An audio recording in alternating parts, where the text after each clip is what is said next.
Good morning all of you. पिछली class में आपने पढ़ा था टाइप ऑफ अकेक्शन के बारे में। आज अपने पढ़ते हैं अकेक्शन कार्यक्रम।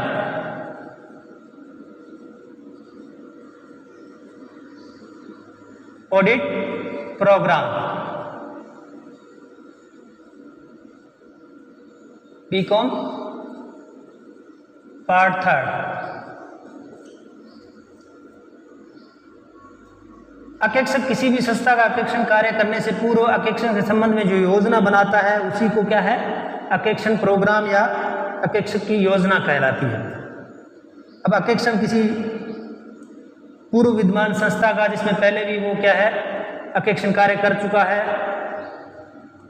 तो उस संबंध में वो अकेक्षण के संबंध में संपूर्ण जानकारी रखता है, तो अपने पिछले ऑडिट पेपर्स अकेक्षण प्रपत्रों की सहायता से अपना प्रोग्राम निर्धारित कर सकता है भी किस किस मद का कहाँ कहाँ आपको अकेक्षण कार्य या किस तरीके से इसकी योजना बनानी है। यदि कोई अकेक्षक किसी नई संस्था का अकेक्षण कार्यक्रम बनाता है तो उस संबंध में उसको क्या जानकारी चाहिए, इस संबंध में अपने चर्चा करते हैं। सबसे पहले कार्य क्षेत्र। किसी नई संस्था का अकेक्षण कार्य प्रारंभ करने से पूर्व अकेक्षक को अपने कार्य क्षेत्र का निर्धारण करना पड़ता है। उस योजना को बनाने से पूर्व वो संस्था के किस क्षेत्र का या कौन कौन मदों का अकेक्षण कार्य करेगा।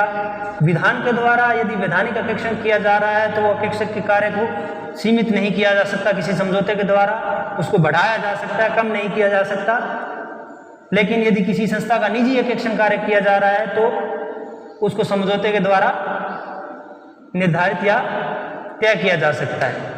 दूसरी महत्वपूर्ण जानकारी, व्यावसायिक संस्था।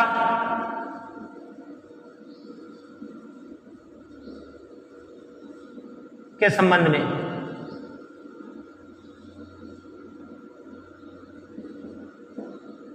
व्यावसायिक संस्था के संबंध में कई जानकारी हासिल करनी पड़ती है। सबसे पहले संस्था की विशेषता,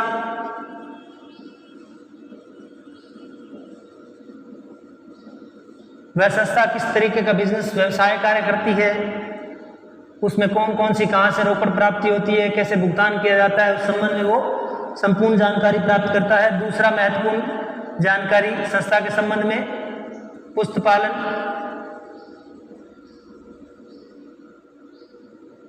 की पद्धति।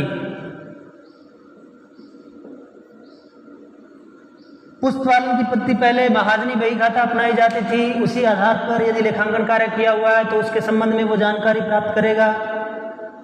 आजकल मुख्य रूप से दोहरा लेखा प्रणाली अपनाई जा रही है, तो उस संबंध में वो अकेक्षण कार्यक्रम निर्धारित करने से पूर्व इस संबंध में जानकारी प्राप्त करेगा। स्वीकीय संतुलन के अकॉर्डिंग खाते बनाए गए हैं या नहीं बनाए गए हैं, इस संबंध में वो संपूर्ण जानकारी प्राप्त करेगा। तीसरा महत्वपूर्ण जानकारी व्यावसायिक संस्था के संबंध में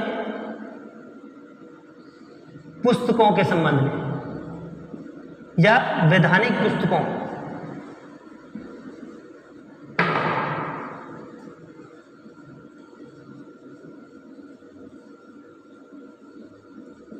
कौन कौन सी पुस्तकें संस्थान में रखी गई है, कौन कौन से रजिस्टर वगैरह संधारित किए गए, इस संबंध में क्या है वो जानकारी प्राप्त करेगा। स्टॉक रजिस्टर, संपत्तियों के संबंध में जो बुक्स या शेयर होल्डर के संबंध में जो रजिस्टर संधारित किए गए उनके संबंध में वो जानकारी प्राप्त करेगा। चौथी जानकारी आपकी आंतरिक नियंत्रण की। आंतरिक नियंत्रण, किसी संस्था में आंतरिक नियंत्रण की प्रणाली कैसी है उस संबंध में वो जानकारी प्राप्त करेगा। वो संतोषजनक है या नहीं है, उसमें कुछ कमियां हैं तो किस तरह की कमियां हैं, उसको किस तरीके से सुधारा जा सकता है, कहाँ कहाँ आंतरिक निरीक्षण में कमियां रही है, वो अपने अकेक्षक प्रोग्राम को तैयार करते समय इन बातों का भी ध्यान रखता है। पांचवा, कर्मचारियों का कार्य विभाजन। कर्मचारियों का कार्य विभाजन किस तरीके से किया गया है संस्थान के अकॉर्डिंग, संस्थान में वो भी आंतरिक नियंत्रण के अकॉर्डिंग है या नहीं है, इस संबंध में भी जानकारी वो क्या है अकेक्षक को प्राप्त करनी पड़ती है। छठा, संस्था के पूर्व लाभ। पिछले वर्षों में संस्था को लाभ हुआ, हानि हुई, इस संबंध में भी क्या है, जानकारी प्राप्त करनी पड़ती है अकेक्षण प्रोग्राम निर्धारित करने से पूर्व। और सातवीं जानकारी संस्था के नियम। जिस संस्थान का अकेक्षण कार्य किया जा रहा है उस संस्थान के क्या नियम हैं, क्या कानून बनाया उस संस्थान का, उस संबंध में भी अकेक्षक को क्या है, जानकारी प्राप्त करनी पड़ती है।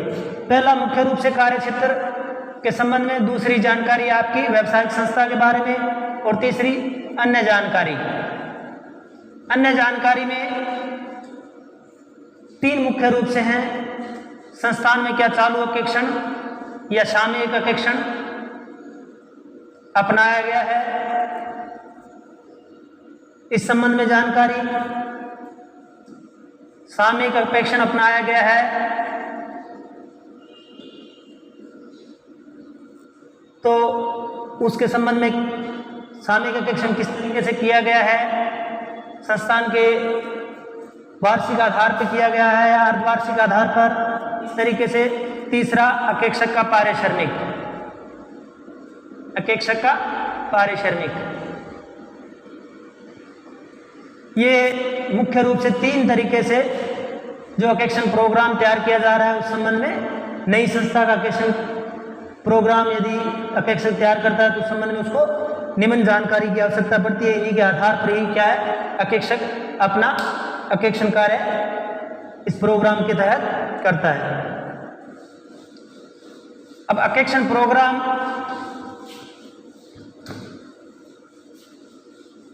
की परिभाषा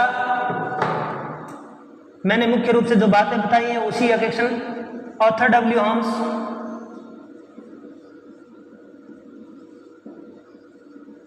हॉम्स ने अकेक्षण की परिभाषा दी है। अकेक्षण प्रोग्राम अकेक्षण की एक लोचदार